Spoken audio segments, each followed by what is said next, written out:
Hello, everyone. We are now live for our first Q&A or Ask Me Anything session as part of the Underdog Catapult program. I've got Steve Franco here, who's my partner in this venture. Hi guys. Yeah, good to meet everyone finally. I know I've sort of interacted with all of you through the platform. Probably just seen my emoji with some messages coming through. So yeah, it's really good to be here. Thanks to everybody who's joined so far. A bit about my background. So I've spun up a variety of companies over the years. Everything ranging from products to hospitality. And I joined up with Mike as I was pursuing a separate venture, and we came together with the sort of passion and drive to actually help others to start companies. And I've worked as a head of community for a scale up myself. So yeah, having that kind of desire of willingness to really help brought us together, and we're really excited to be helping all of you guys actually launch your startups. So really happy to be here and have all of you guys joining us. Thanks, Steve. Good stuff. I won't dig too much into my background. You've got access to my LinkedIn. We'll have a little room. Got any questions, feel free to stick them in the questions tab. As I mentioned to those of you who were here a bit earlier, this is a slightly odd format for this first one, as it's just me and Steve on the screen. I think what we'll probably do, if you guys think it will be helpful, is for future calls to have more of a round table approach, where everyone can have their cameras on, and we can see each other, and it's more of a two-way conversation, as opposed to us kind of talking to you in response to your questions. That won't always be scalable. So when we have, fingers crossed, hundreds of people on the program, that won't obviously work. But I think for now, because it's quite a small group that we're kicking off with, it might be better. I can see a few people in the chat saying that would be good. What we'll do, we'll kick off with a quick poll just to get a feel for how you found Module 1 and the various assessments attached to it. I've only put 3 options in there, but feel free to type freeform in the chat as well. So that's going to be starting now, and you'll have the ability to vote.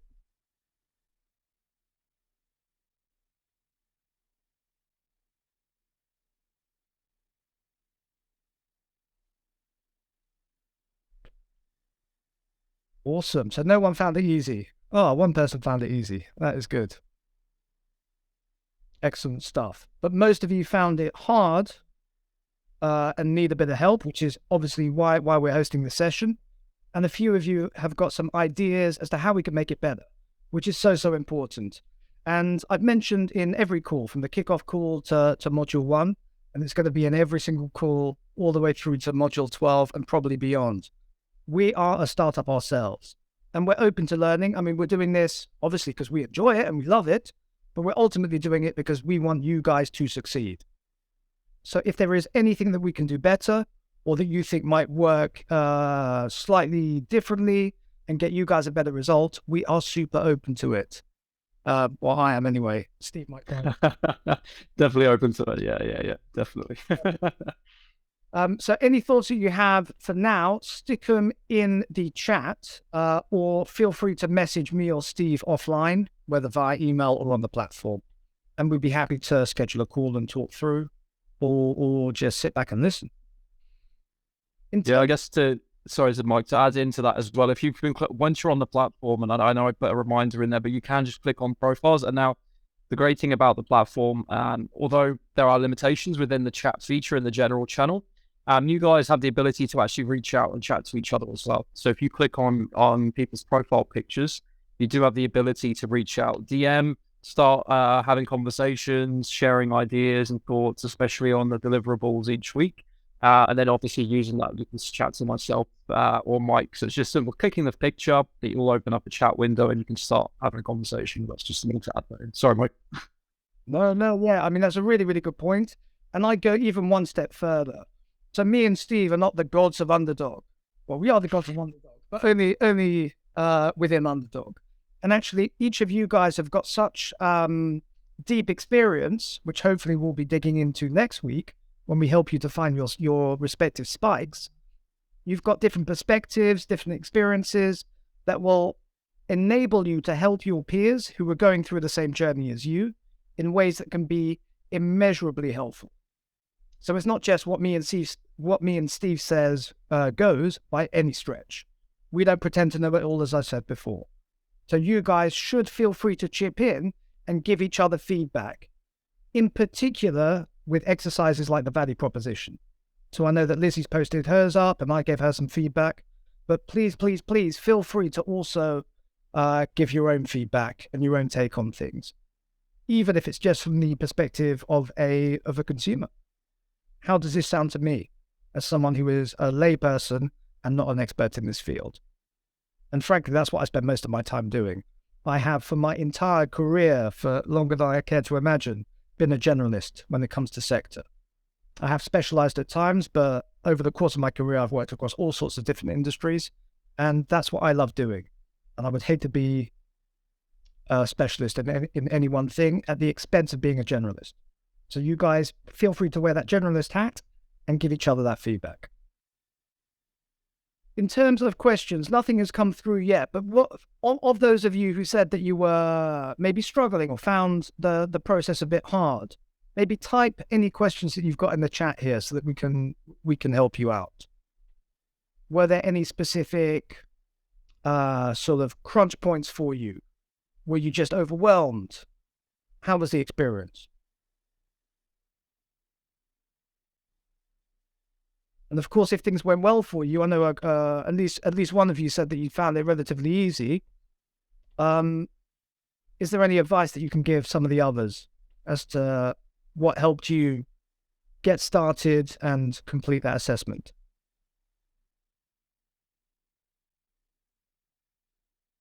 The Bishoys mentioned they really enjoyed the task so far, which is good to hear. How far have you got along? I know there were 6 tasks, which I can probably bring up on the screen. Halfway through, excellent. And what has been the hardest bit for you, Bishoy?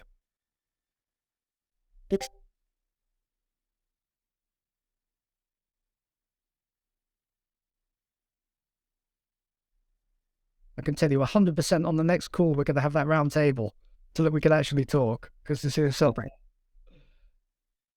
slightly unnerving for me, at least.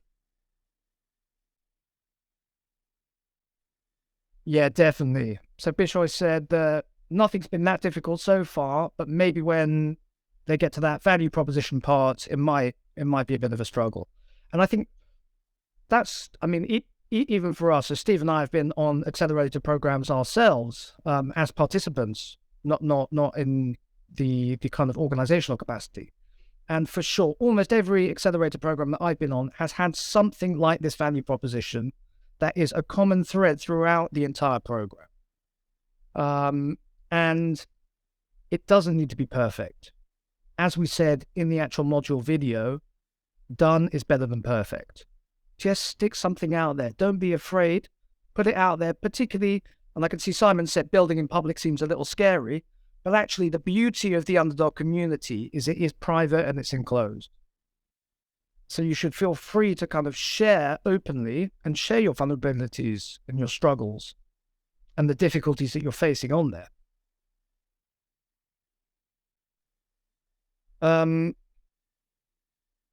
Lizzie's putting something in, but I'm kind of keen to, before we move on to that, just dig down into that building in public, which absolutely is scary, right? And we've started doing it. I was talking just earlier this afternoon with a good friend of mine who's a multi-time founder and is spinning up something over the next 8 weeks herself, like a new venture. And I introduced this concept of building in public to her, which she'd not really come across before. In fact, she said she'd seen it on my LinkedIn, but she wasn't too sure what it was and what the benefits were. And I was explaining it to her. And even she, who is super experienced, like board level, has raised tens of millions of pounds in funding for her companies over the years. And is doing a super cool project right now, which I can't really talk about publicly. But maybe if you message me on the Underdog chat, I can tell you in private. But she was saying, this is fantastic. I'm keen to get started. But how do I get started? And for me, it comes back to what we talked about on the module video. And that is, don't worry so much about creating content and thinking that you've got to every single day whip something up and make it amazing. In some respects, and Steve, maybe you can talk about the chap from the other accelerator who was just walking and doing videos, just daily 30-second videos. I forget the details. Yeah, so a different accelerator that Mike and I actually took part on together. One of the participants in the accelerator, their build in public was to actually record themselves every single day, just talking through a different task or perhaps a deliverable on their process of building a company. And what they'd actually done is, although they're sort of putting it out there for everyone to see, putting out all their vulnerabilities and all their thoughts and ideas, they were putting that out on LinkedIn and really getting a lot of positive feedback, and it actually helped them to grow their network. I think they grew their network to an additional 1,000 followers within LinkedIn in under 30 days from simply putting it out there. And although, the initial fears could be, oh, well, someone's seeing my idea before I've really got it out there. 99% of the time that's not going to make a difference. And really it's about your execution, not necessarily your idea. And this person is really proving that, as they've really built quite a big following to help them launch their company, because they've been putting it out there for everyone to see. I can see that Bishop has written in the chat that they've got a friend that does these kind of one-take videos every Friday on LinkedIn. I think that's a really powerful way of building, a repository of content that you can use again and again and again. And some of the most popular kind of Twitter micro celebrities in that business niche, what they do is they will not just post one message and leave it at that. They'll post the same message multiple times in multiple ways over the course of a 30-day period at different times to capture different audiences. Because you guys will know, right? Especially if you've got a big following. So I think I've got, let's say, 10,000 followers on LinkedIn. Certainly not all of my posts get 10,000 views. And that's because the LinkedIn algorithm is so overwhelmed by the bulk of content that people are putting out, the volume of content that's being posted to LinkedIn. There's no way that each of those 10,000 people could see everything that I post. You've got to be not even about consistency, but it's about, I guess, like repetition. You've got to be taking that one message and recycling it. And the beauty of that, of course, is that if you say the same thing in 5 different ways, you only need to think about one thing, right? So that kind of creation or that content creation piece gets simplified and then amplified 5 times by rewording what you're saying and posting it in different formats.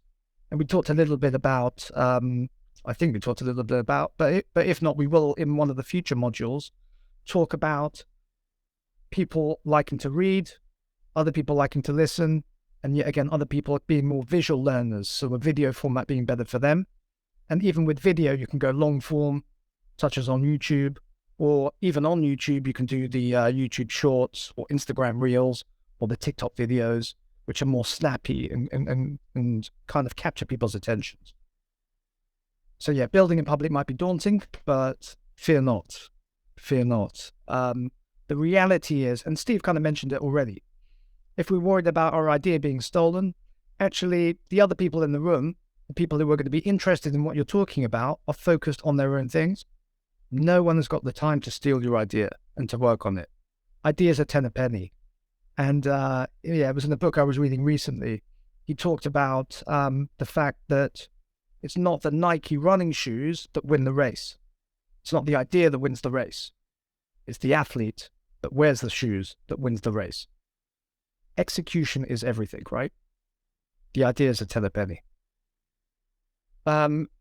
Lizzie has just flagged a small UX issue here. Yeah, we'll look into that. Again, we're kind of hashing this together ourselves at the moment. We're, as I always say, drinking our own Kool-Aid and building as we go. So we'll take a look into that. I can see why that would have been a problem, and we'll figure out if there is a way of working around it. But just to put your minds at ease, the future, well, certainly for week 2 and week 3, the volume of assignments that we set you will be far, far lower. This first one was a bit of a baptism of fire. We threw a lot of stuff at you just to see if you'd sink or swim. Next week, there'll be maybe 2 or 3 tasks to do, and they'll be quite low key. Not that they're not important, but we're just starting to focus down. And then the intensity will ramp up a bit in week 4 and 5, when you'll actually be going out and speaking to customers, whether in a one-to-many format or a one-to-one interview format. And that will be pretty intense, but again, it will be narrower in scope. You'll have one task, but it will just take a lot of effort to do that. Any other thoughts or questions from you guys? Particularly those who found it maybe a bit difficult and mentioned that you might have some questions or need a bit of hand-holding. Remember, we are always available, certainly on the platform, to answer questions, but also available via email, in addition to these one-off weekly AMAs. Just something to touch on as well. I think Mike has mentioned it in the general chat, but we are going to be grouping all of you together into peer groups. We did touch on it in the introductory webinar. So we're looking at around week 3 to 4. Then we'll actually be pairing you guys together. And that's really to help you, bounce ideas and really work together to create a company. You'd be amazed at the power of just collaborating on ideas and a vision. And just having that perspective, and not necessarily in someone who's working on something in the same industry as yourself, to really take a look as an outside view, even taking the customer perspective and saying, hang on a minute, are you looking at this from a different angle? It's super powerful. And I think once we start pairing you guys up, you'll take a lot of value from having those peer groups. And then we'll reach out to you once we're kind of formulating those. Definitely, yeah, really good point. To help us do the best job for you guys at formulating those groups, please do your best to complete the assignments, because the responses that we get from you are going to help us to understand where you're at in your journey, what your skill sets are and where your strengths lie, and also potentially the industry verticals, or at least the business models in which you're building, so that we can pair you more appropriately. That's not to say a random pairing wouldn't necessarily work, but I think there is something to be said for being smart about it, or at least trying to be smart about it. I can see a few more people have kind of jumped in. What I'm going to do is just resume the poll so that you guys have the chance to vote as well. And it's a very, very simple question, which is, how have you found the first module? Did you find it easy? Absolutely nailed it. Was it really difficult for you? Was it hard and you need a bit of extra help? Or was it just okay and you've got some ideas on how to make it better? So that poll should be up on your screens now. Feel free to vote. Simon's asked a question here. It's too early right now. And actually, for some of you, it might not be too early if you're a bit further ahead. But when were you thinking about building pitch docs? So for us, this first Catapult course, this 12-week program, is simply about giving you guys the confidence and the conviction that the specific idea that you've either come to the program with, or which might evolve, of course, or that you have settled on over the course of that first 6 weeks of the program, that idea is actually wanted and understood by the market. Until we've got those first signals, those early green shoots of demand validation, I wouldn't even be thinking about pitching. It's way, way, way too early, and you're right. What we're looking to do is build out a 6-month launchpad program off the back of that. So you would start that at roughly the same stage you might be starting a more traditional accelerator program. So coming onto that program with a semblance of an idea, with some early traction, and saying, yeah, you know what, I've got something here. Now I just need a bit of help and resource to build that out. And that program will be going through to your minimum viable product. So actually having something out there. And I was having a bit of back and forth on LinkedIn around this. In my opinion, that MVP does not need to be scalable. That can be something quick and dirty that you throw out there. And what you're trying to do with that is figure out, 1, can you acquire customers? 2, can you acquire them at a price that makes sense for you? And 3, as you're acquiring them, is that a repeatable way of doing so?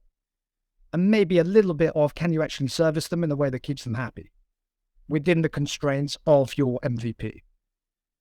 The other way of looking at it, which maybe is more relevant for more kind of deep tech solutions, so hardware and things like that, is actually whatever you build at MVP stage needs to be scalable, i.e. you're taking away some of that technical risk or execution risk. So what you're doing is the basis, the foundation of what you will build after you raise your pre-seed round. But for me, that's not necessarily the case. I'd be looking to tick off those other boxes. Really, can you make money ultimately? And then we'll think, so that kind of desirability piece at the top of that three-pointed triangle, as opposed to the feasibility piece, which was down here.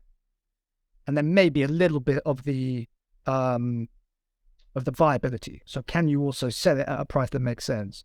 So we're covering off those 2 points of that triangle, but not so much on the technical piece yet.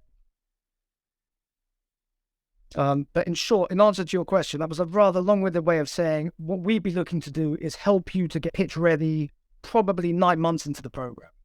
Maybe quicker if you're moving at a quicker pace.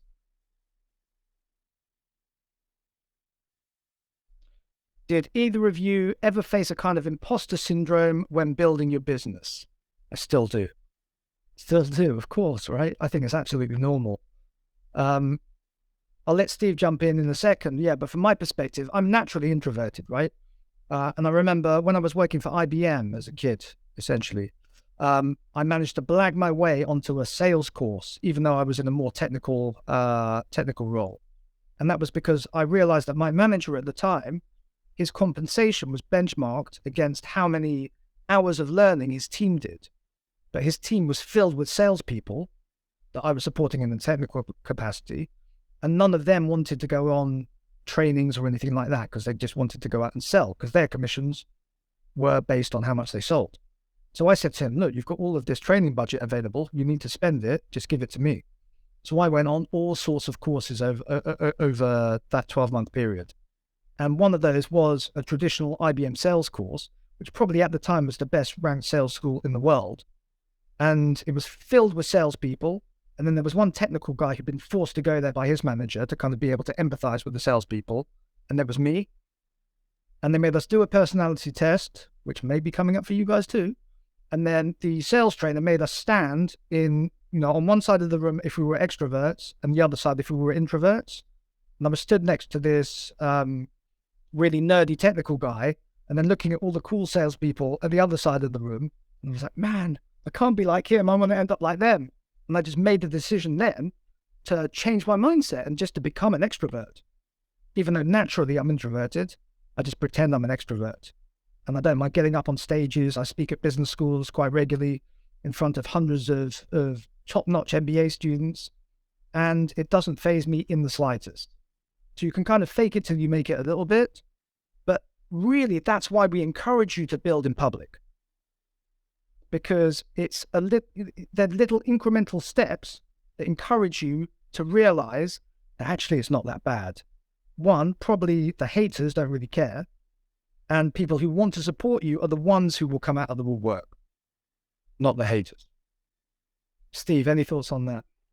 Yeah, I was just going to echo what you said there at the end there, Mike, which is essentially, once you put yourself out there, you actually realize a lot of the time that you had nothing to worry about really, and that the people that, you might think could be thinking about what you're doing don't care. And actually people turn around and go, oh, I didn't realize you were doing that. That sounds really cool. I didn't know you had that ability, or I didn't know you had that in you to do that. I'm definitely interested. So I found that in my personal experience, the second that I took that step to just go, you know what, I'm just going to push all of my qualms aside and I'm just going to put it out there. Actually, it's never really been bad. You're always going to get people right in the background who, might not seem as supportive. That's life, right? That's completely normal. You will find that, really, when you put your ability out there into the world, it actually helps build your confidence, because you're telling the world, look, I'm here to do something. I'm here to make a difference. I'm here to build something that I'm going to show you is worth people's time and my time. So if anything, I think the whole process will actually just squash a little bit of that imposter syndrome, but it is completely normal. Yeah. Then Steve, yeah, totally agree with that. And I can see Lizzie's put in the chat that as a natural introvert, she's quite happy to hear that feedback. Yeah, absolutely. I think half the world are. Yeah. Still surviving. There was a question in the questions column about whether the Catapult program is both for solopreneurs that want to build growth as well as lifestyle businesses. Now, look, the answer to that is yes, but also no. So we would encourage, as we did, was it in the kickoff call, Steve? I think in the kickoff call, we encouraged all of you to think big. And the reason for that is the reality remains that whatever you're doing at this early stage is going to be flipping difficult. And we're here to support you. We're here to point you to the right resources, signpost you to additional support that you might need. And also, of course, we've got that community around us for that peer-to-peer support, but it's still going to be difficult. And whether you are looking to build a lifestyle business or a ginormous tech startup, pretty much the same in the early stages. Things will obviously fork off and evolve as you start growing and going to market, but in the early stages, it's doubly tough. And in my opinion, it's always easier to scale back than it is to scale up. So you can aim big and then scale back, but if you're starting building, I'm going to give I'm awful at metaphors, right? As Steve well knows. But if you're building a house, your foundations are only going to be so deep. If you're building a skyscraper, your foundations are going to be much greater.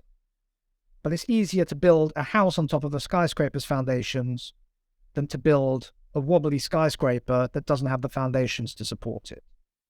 So in my view, I would always be aiming big. That having been said, the lessons that you'll learn are perfectly applicable to even small lifestyle businesses. And by the way, I love lifestyle businesses. I've got a couple myself, and I've turned around a few. I've never though invested in one, which might be a benefit or a negative depending on how you look at it. If you are looking to get external investment and support to grow something big, of course your vision cannot be small. Your vision's got to be big. You've got to sell that dream and that story to investors so that they can get behind you both emotionally, but also from an economic or financial perspective. They need to make a return on their investment. But if you just want to build a nice little lifestyle business that kicks off a bit of cash on the side, absolutely fine. And we are in support of that. It's just when it comes to demo day, we probably won't be able to put you forward for it because you won't have built the foundations of a VC backable business. But if you're okay with that, we're fine with that too. Steve. Yeah, no, I was just gonna add to the point that, what we're doing with Underdog really is we're trying to build, the world's largest community of founders, but at all levels, building all types of businesses. So I think our goal is really to provide value for everybody who's building a business out there, whether it's a lifestyle business or something that's going to be VC backable. Our aim is that, once you're in there and you're in our community in the platform, you're going to take so much value, whether it's you're building your business and then you find that the course maybe doesn't suit what you're doing. That's totally fine. And maybe it's actually that the community can be there to actually support your progress as time goes on. So we really want people to look at sort of Underdog as being there really even as you've launched, right? And even if you finish the 12 weeks and you decide not to continue with the Launchpad program, well, look, I still have this community there, these people that I've potentially made friends with and connections with that can give me feedback and support as I actually grow, or just generally can just be there to sort of assess my ideas or my pivots as I go along in my journey. But this probably comes back to why we're looking to really get people to refer people into this. If you feel that there are people that can take value that I've been thinking about building, whether it's a VC backable business, whether it's a lifestyle supporting business to generate a bit of side income, they'll take value from what we're doing at Underdog, and ultimately be able to support each other at all levels. So obviously, there's quite a mix at the start, right? There's going to be some of you which are maybe further ahead, and you could feel obviously from the poll that, okay, I've kind of gone through this stage at the beginning. But like Mike said earlier, we're going to do whatever we can to support you, even if you are really far ahead. So even if you're not necessarily like, oh, well, this part of the program doesn't support me, and Mike mentioned it, you can message us and we'll still find a way to support you, even if you are further ahead. So the pitch deck side of things, maybe you are at that level. Maybe there's something we could do to support you at that side of things. So yeah, everyone is welcome, and we encourage as many people as possible to come and join us, and also just stick around and be part of it. Let's create good things. Yeah, and as an example, if you are at that pitch stage and you've got a deck that you want us to review, I do that all day, every day. Yeah, I've just been reviewing a deck before this call, and I've got a call with the founder tomorrow, pro bono. But I'm investing in their company, so doubly, maybe not quite pro bono, but yeah, it's something we're certainly, for this small group, we're willing to do for free. We're here to help you guys, right? And we're learning as we go. Okay, Bishop's got the jump. Good to see you. There was a question up here from Tim, saying he keeps getting told that he needs to have several hours of content to keep posting every day, and to create that flywheel of more content off the back of it. But of course, yeah, it takes time to build this. Any tips on how to create a fast producing content machine for platforms as a solopreneur? So this comes back, and I think you joined after I'd said it, Tim, but this comes back to having perhaps one message that you can repurpose in 5 or more different ways. You can say the same thing multiple times across multiple formats in different ways. And that's what we look to do. So as an example, even if we take the module 1 session that was recorded that you guys managed to watch, hopefully managed to watch. By the way, any problems accessing any of the content, please reach out to me and Steve. But if you did manage to watch that, there are elements of that we could extract. So we've got one long form video, but we can extract elements of that into short form video. I've already started, because it just gets my brain ticking, taking bits of what we're talking about on that longer call and repurposing them for Twitter in shorter posts, and then LinkedIn in longer posts, and just stimulating conversation. That's ultimately what we're trying to do, right? We're trying to get a message out there, but really to get people to question what we're saying and to feed back as to whether they think we're right or we're wrong. And I'm not saying that we will go out there and be deliberately antagonistic and say, all solopreneurs will fail, or all founding teams that come through a founder-first accelerator are going to succeed, or whatever it might be. You don't need to be contrarian or controversial in any way, but you can just start seeding people's thoughts with your point of view and seeing what comes back. I mean, Steve is the content machine, so I'm sure he's got some thoughts on this. He does all the videos and all the slide decks and stuff like that, because I've got I'm not colorblind, but I might as well be. But from my perspective, I think that, that process of documenting, not going out of your way to create content, but just organically posting what you come across in your day-to-day as part of your journey. But Steve, you'll have some thoughts.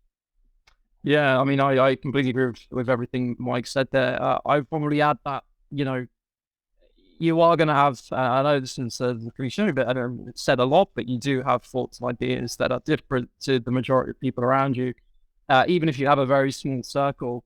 And you would be surprised at sharing some of the kind of what might be seemingly simple thoughts and ideas around what you're building or what you're working on, or just sort of your daily quips and thoughts on building a company, for example, how it could be different to other people's views, and you can start a conversation. And I would echo what Mike said there, which is about generating a conversation. And really, once you start a conversation and you start to engage with people around you, then actually that speeds up sort of the content machine, because once you develop that engagement factor, then those people naturally will come back and look at the next thing that you're posting and talking about. So I would actually focus a little bit more on the engagement rather than just pumping out content. And a good example is, if you take the platform much like YouTube, you'll see that the creators that spend time to actually come back and engage with their community, tend to grow really, really quickly, rather than just pumping out a ton of content and you go through the comments and they're not really engaging, or people are asking questions and they're not getting any feedback or response.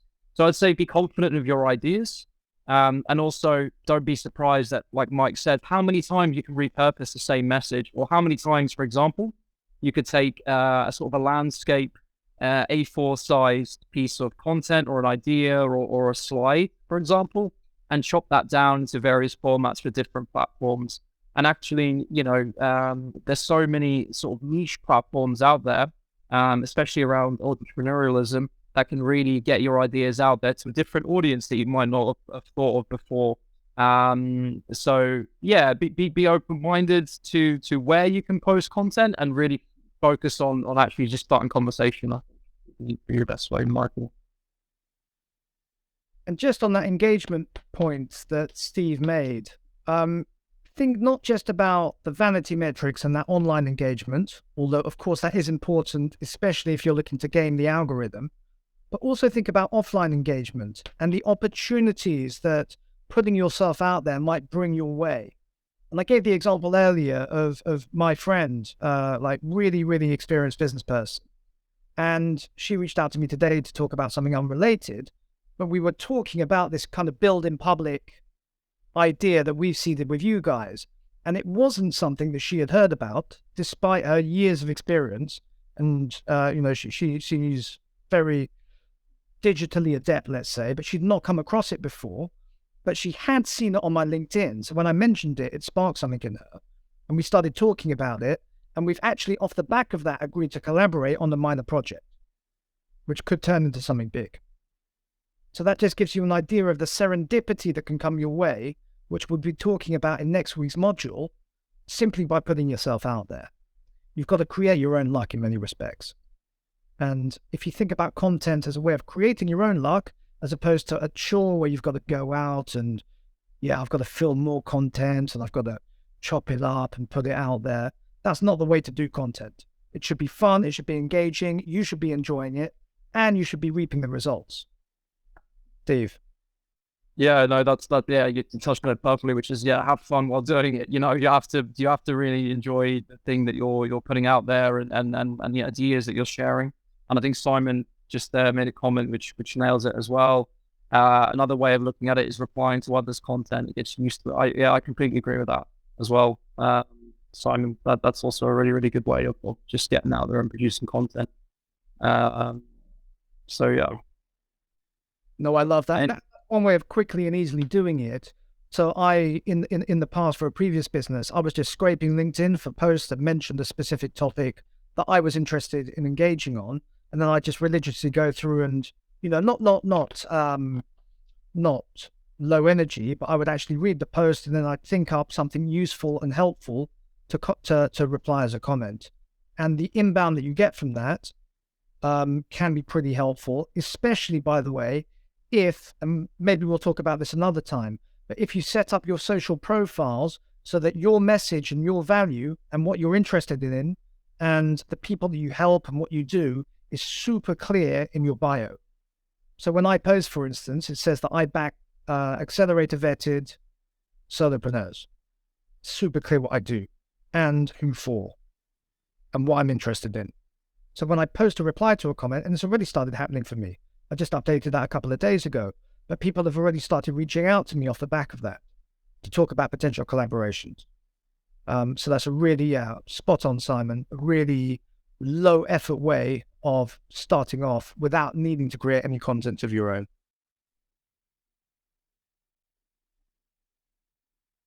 Any final thoughts or questions, guys? I'm conscious that a fair few of you said you were having problems with at least one element of the module or the assessments. If you've got any questions, you've got me and Steve live here for the next 20 minutes or so. If you're not comfortable sharing in public, do feel free to reach out to us on the platform or over email. We're going to do our best to be super responsive for you guys. But now's as good a time as any. And if you're thinking it, chances are someone else in the program is too. But I guess another thing I wanted to sort of bring up was actually probably coming back a little bit to the content piece is actually networking as well. So we're going to do a bit further into the program about personal brand and also, just the community itself being in Underdog. The more you guys kind of engage with the community and each other, and hopefully as we grow to a much larger community within the platform, those are eyes on your product. Those are eyes on your content. We're all going to be looking at, the idea is we're all looking out for each other. Mike and I are super interested in everything that you guys are building, and we're going to be very engaging. And I think, a lot of people within the platform will be really engaged in what you're doing as we support each other. So, stick around as well within the platform and engage. And you'd be surprised at how, even a community like this, and even if you look at LinkedIn, your second, third degree contacts can really get a lot of impressions on things that you're putting out there. Yep.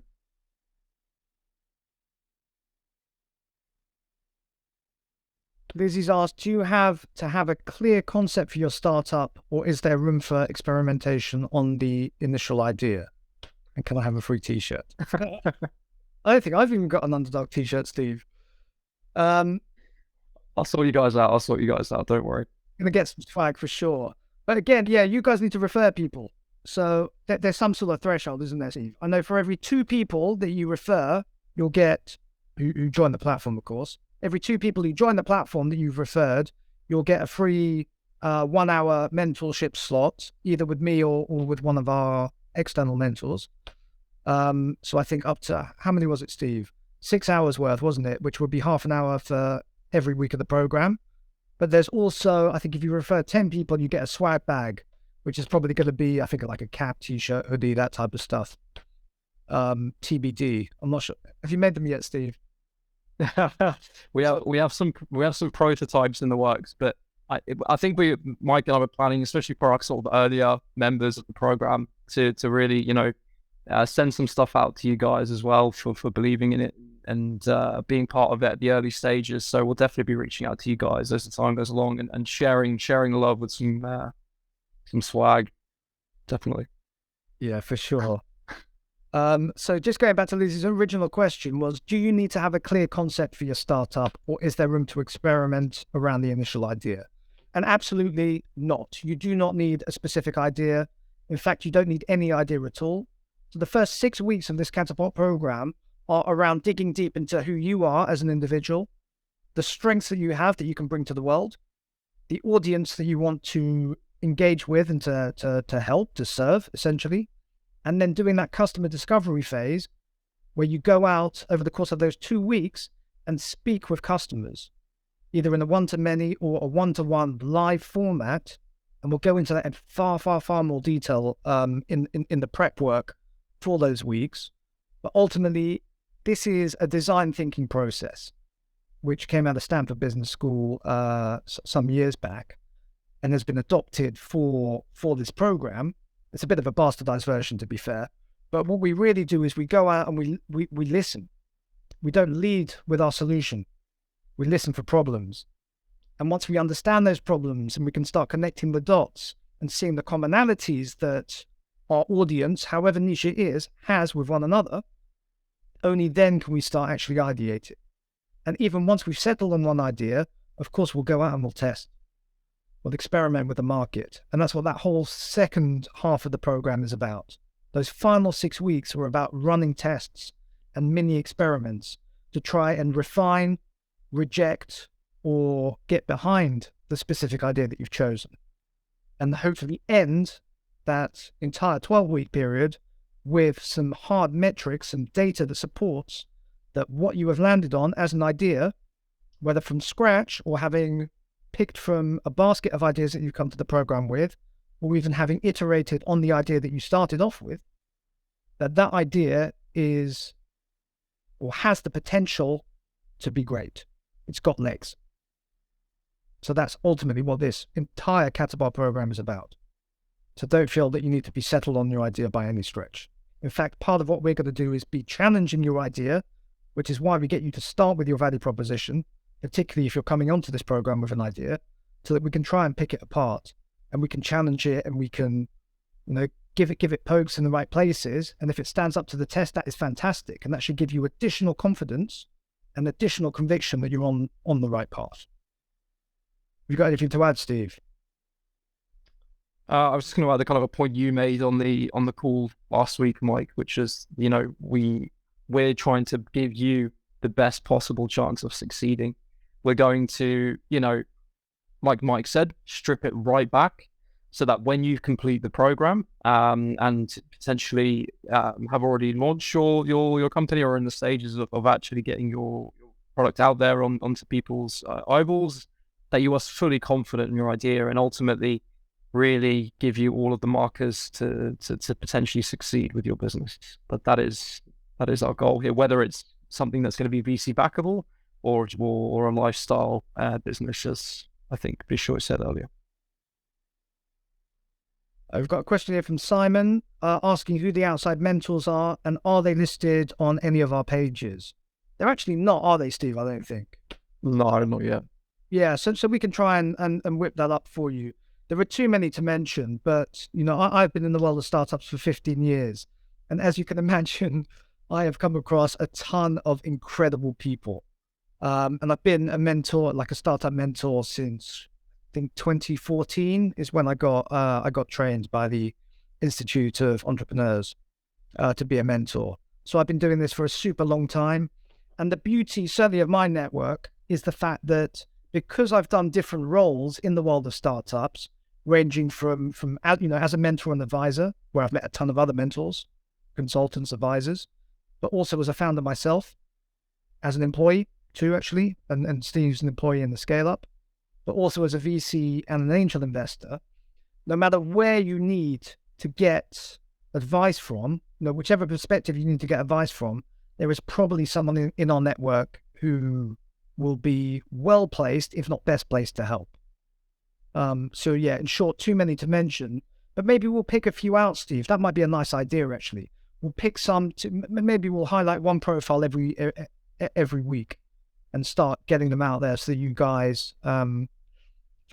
Yeah, I'm just thinking though, what I don't want to happen, because these are my personal connections, these are my friends who are kind of giving up their time to do it out of the goodness of their heart. So what I wouldn't want to do is to have them bombarded by requests from people that they don't know for their time. So we might have to think a little carefully about how we do that.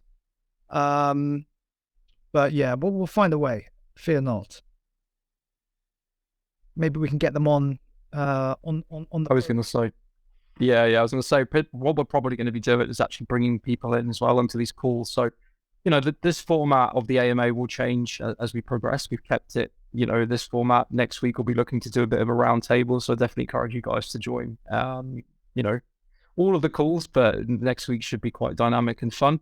And then we'll be looking to bring in these partners and mentors in the background to support you guys in some really, really fascinating, mentors and people with a lot of success that can be here to kind of support you guys and share their experience and their journey.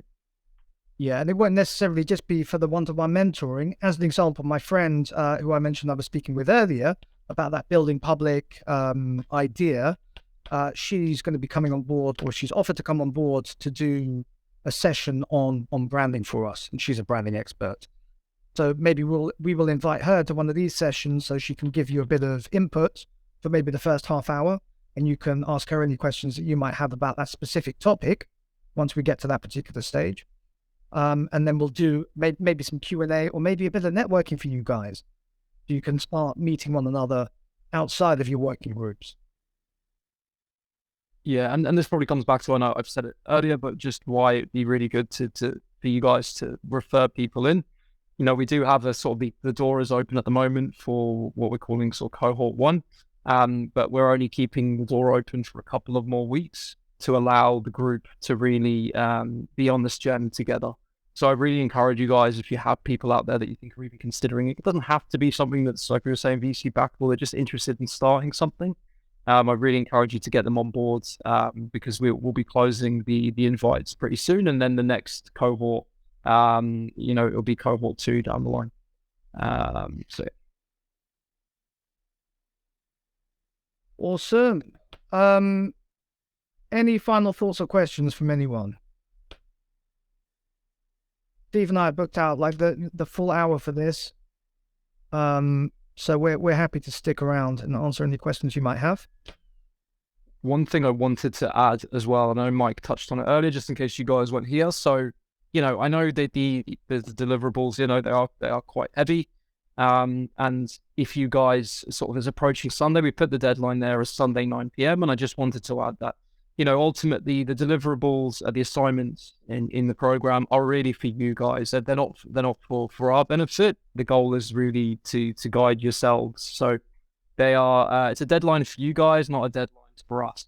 Why we set the goal, the deadline as being 9 p.m. on Sunday, is because then we're going to release module 2 at 9 a.m. on Monday, and then it just gives you guys the time to really not be overwhelmed and swamped with assignments and deliverables. But I do guarantee you guys, if you do tick off the boxes each week, you are going to be amazed at what you will come out with, in a very, very short space of time coming through the program. So, I really encourage you guys to try and give it your all, and complete the assignments each week.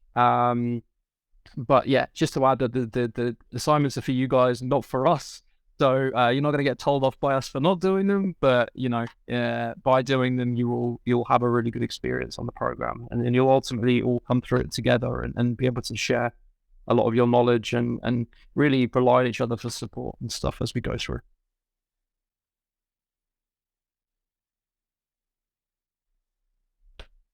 Oh, good stuff. Any final questions?